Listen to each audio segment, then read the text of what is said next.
शाल सौब नामक विमान के अधिपति एक राजा, जो काशीराज की पुत्रियों अम्बा आदि के स्वयंवर में उपस्थित हुए थे और फिर युद्ध में भीष्म द्वारा पराजित हुए थे।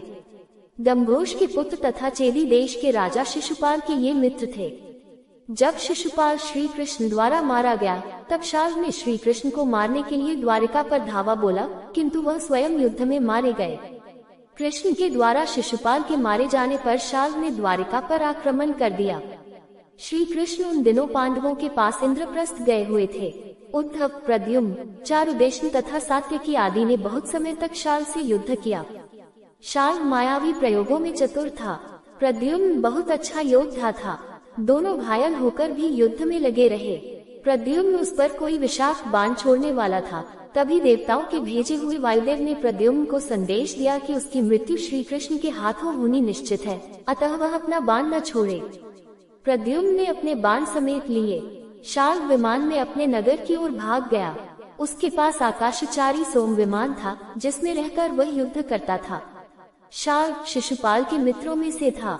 शिशुपाल के वध के उपरांत उसने घोर तपस्या से शिव को प्रसन्न करके वरदान स्वरूप ऐसा विमान प्राप्त किया था, जो चालक की इच्छानुसार किसी भी स्थान पर पहुंचाने में समर्थ था तथा अंधकार की अधिकता के कारण किसी को दिखाई नहीं पड़ता था।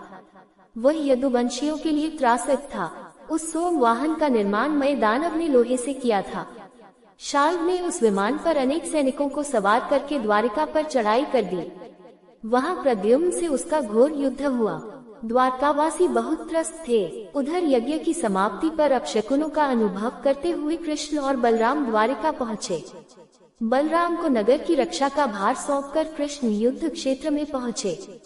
उन्होंने शाल के सैनिकों को क्षत विक्षत कर दिया। शाल घायल होकर अंतर्धान हो गया।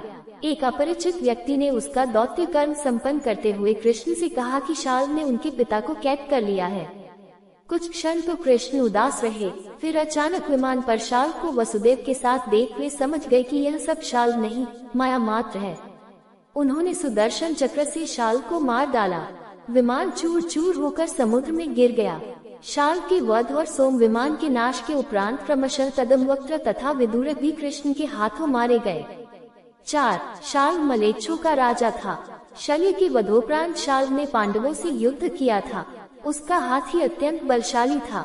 धृष्टद्युम्न से युद्ध करते हुए पहले तो उसका हाथी थोड़ा पीछे हटा, फिर क्रुद्ध होकर उसने धृष्टद्युम्न के रथ को सारथी सहित कुचल डाला, फिर सूंड से उठाकर पटक दिया।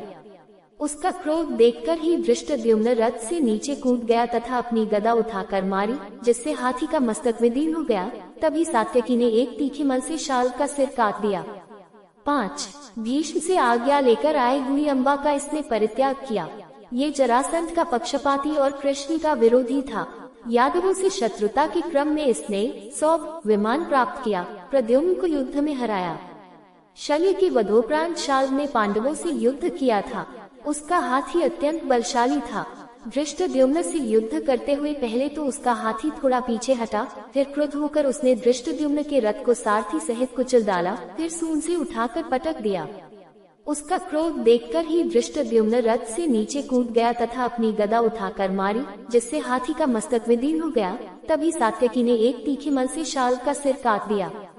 इस नाम के अनेक पौराणिक व्यक्तियों, राजाओं और दैत्यों का उल्लेख प्राप्त हो